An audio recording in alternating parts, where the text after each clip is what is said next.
50% सूट प्रवासात दिली आहे एसटीच्या, आता 15% वाढ केलेली आहे. कसं पाहता या निर्णयाकडे एसटी महामंडळाच्या?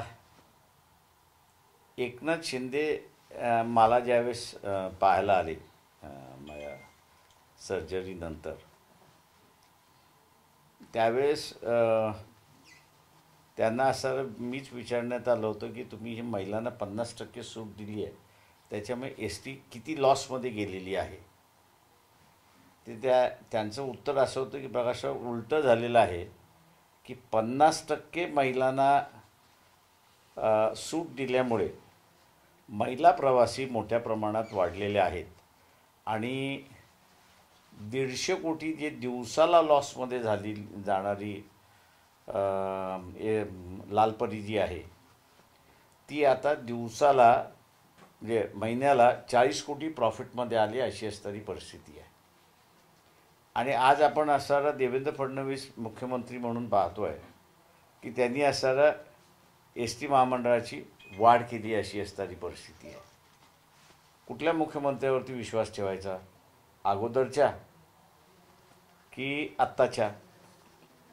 आकडेवारी ज्यावेळेस मी एस टी महामंडळाची ज्यावेळेस पाहिली त्यावेळेस मी असं म्हणेन की एकनाथ शिंदेने जी माहिती दिली ती माहिती खरी होती की महिलांना 50% सूट दिल्यानंतरसुद्धा त्यांचा प्रवास वाढला आणि एस टी महामंडळ जे आहे ते प्रॉफिटमध्ये आलं, अशी परिस्थिती आहे. प्रॉफिटमध्ये असणारं एस टी महामंडळ मुख्यमंत्र्यांनी हे पहिल्यांदा सांगावं की तुम्ही ही सामान्य माणसाचं ट्रान्सपोर्टिंगचं साधन आहे, त्याला तुम्ही 15% वाढवलं का ह्याचा खुलासा पहिल्यांदा करा. नाही तर आता असताना फॅशन झालेली आहे की जो मुख्यमंत्री येतो त्याच्या मनाला येतं तो वाढवत बसतो, पण मी का वाढवलं आहे हे तो सांगायला तयार नाही, अशी असणारी परिस्थिती आहे. त्याच्यामुळे हा लोकांचा भुर्दंड आहे. मी सामान्य माणसाला सांगणार आहे की तुम्ही असणारा BJPला निवडून दिलेलं आहे, पूर्ण मेजॉरिटी दिलेली आहे, त्याच्यामुळे या महिन्यामध्ये पेढे वाटा आणि एप्रिल महिन्यामध्ये रडायला तयारीत राहा, अशी असणारी परिस्थिती तुमच्यावरती येणार आहे. संतोष देशमुख हत्याकांडानंतर आता आज मुंबईमध्ये मोर्चा निघत आहेत. कसं पाहता? दुसरीकडे SITनं म्हटलं की वाल्मिक कराडची संपत्ती जप्त करण्यासाठी त्यांनी न्यायालयात अर्ज देखील केला. मी असं म्हणेन की एकदा कारवाई सुरुवात झाली आणि ज्या मागण्या आपण मागितलेल्या आहेत त्या एकदा पूर्ण झाल्या की मग त्या पूर्णत्वाला मागण्या मान्य केलेल्या आहेत, त्याच्यावरती यंत्रणा उभी केलेली आहे, तिला पूर्णत्वाला घेऊन जाणं हे त्याच्यातलं महत्त्वाचं असं मी त्या ठिकाणी मानतो आहे.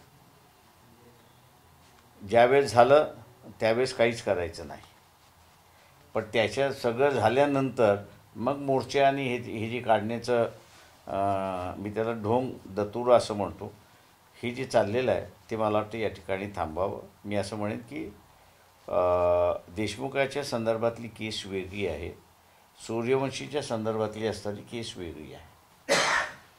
देशमुखांच्या याच्यामधलं असणारं सरकार मान्य करायला तयार नव्हतं, पण सूर्यवंशीच्या संदर्भातलं शासन जे आणि ज्या रीतीने आरोपी तिथले असणारे अरेस्ट होतील या दृष्टीने असणारं जे केलेलं आहे त्याची कारवाई त्या ठिकाणी झालेली आहे. आम्हाला जे असणारं ज्युडिशियल कमिशन जे पाहिजे होतं काय का कोमिंग ऑपरेशनच्या संदर्भातलं, काय का तिथे असणारं तुम्हाला ज्याला हे म्हणतो आपण की रिस्पॉन्सिबिलिटी फिक्स करावी लागते, ती आता मला वाटतं त्या ठिकाणी झालेली आहे.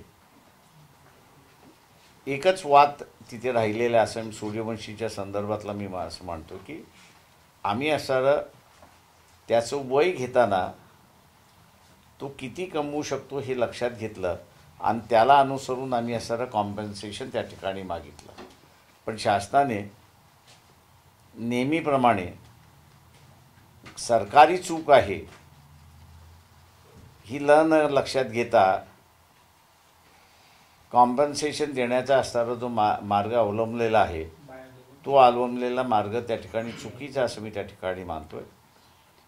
हे आम्ही आता त्याच्या कॉम्पन्सेशनची जी केस आहे आणि त्याच्या तिथल्या कारवाईची जी केस आहे ती आम्ही ह्युमन राईट्स कमिशनकडे त्या ठिकाणी घेऊन गेलेलो आहोत आणि अपेक्षा आम्ही बाळगतो आहे की ह्युमन राईट कमिशन असणारं त्याला न्याय देईल अशी असणारी परिस्थिती आहे. राज्यात महायुती सरकार येण्याआधी देवेंद्र फडणवीस म्हणाले होते की शेतकऱ्यांचे पूर्ण कर्जमाफी करू. मात्र आता अजित पवार म्हणतात की मी असं कोणत्याही भाषणात बोललो नव्हतो आणि सुप्रिया सुळेंनी सुद्धा म्हटलं की कर्जमाफी केली पाहिजे, पण मात्र ते घुमजाव करत आहेत. शेतकरी सगळ्यात मूर्ख आहे असं मी त्या ठिकाणी म्हणणार आहे. मागचं सरकार होतं, त्याच्या मागचंही सरकार होतं, त्यांनी कर्जमाफी देतो, इंटरेस्ट माफी देतो, आम्ही तुमचा 7-12 कोरा करतो. मी मूर्ख याच्यासाठी म्हणालो शेतकऱ्याला की त्यांनी पुन्हा सत्तेवरती कोणाला आणलं आणि आता कशाला रडत बसलाय. शेतामध्ये तुम्ही जे पेरणार आहात तेच उगवणार आहात, दुसरं तिसरं उगवणारं नाही आहे.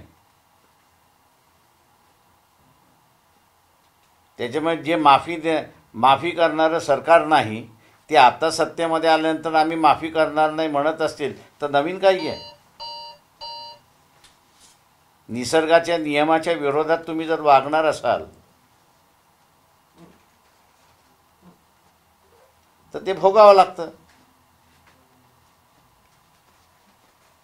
शेतकऱ्यांनी ह्याचा पहिल्यांदा असणारा विचार केला पाहिजे.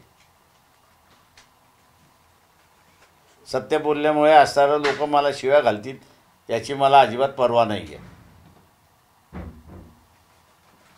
मनोज जरांगे पाटील आजपासून पुन्हा आंतरवाडी सराटीमध्ये उपोषणाला बसलेले आहे. सरसकट कुणबी प्रमाणपत्र देण्याची त्यांची मागणी आहे.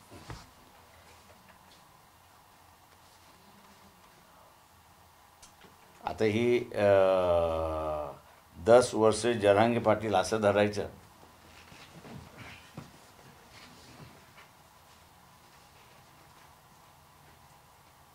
की काय म्हणायचं. जरांगे पाटील जसा शेतकरी दोषी आहे तसं तुम्ही सुद्धा दोषी आहात हे लक्षात घ्या. जे तुम्हाला मान्य करायला नव्हते त्यांनाच तुम्ही असणारं सत्तेवरती बसवलेलं आहे. देवेंद्र फडणवीसला तुम्ही टार्गेट केलं पण BJPला टार्गेट केलेलं नाही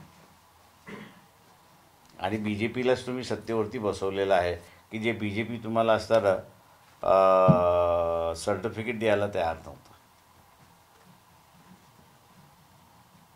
बाबासाहेब एक फार चांगलं वाक्य म्हणाले होते की या देशामध्ये लोक इंटेलिजंट आहेत का, ते म्हटले प्रचंड इंटेलिजंट आहे.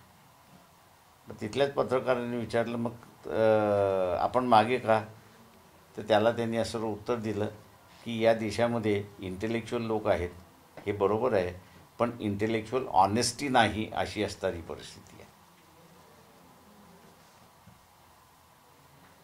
थँक्यू. चला सर एक प्रश्न खायला. उद्धव ठाकरेंचे अनेक शिलेदार आमदार खासदार जे आहेत ते एकनाथ शिंदेकडे जाणार असल्याची माहिती आहे. त्यावर उद्धव ठाकरेंनी असं म्हटलं की ज्यांना जायचं त्यांना जा, मी निष्ठावानांसोबत पक्ष घेऊन जाणार. तो त्यांचा पक्ष आहे, त्यांनी कसं सांभाळायचं त्यांचा भाग आहे तो. थँक्यू. चल.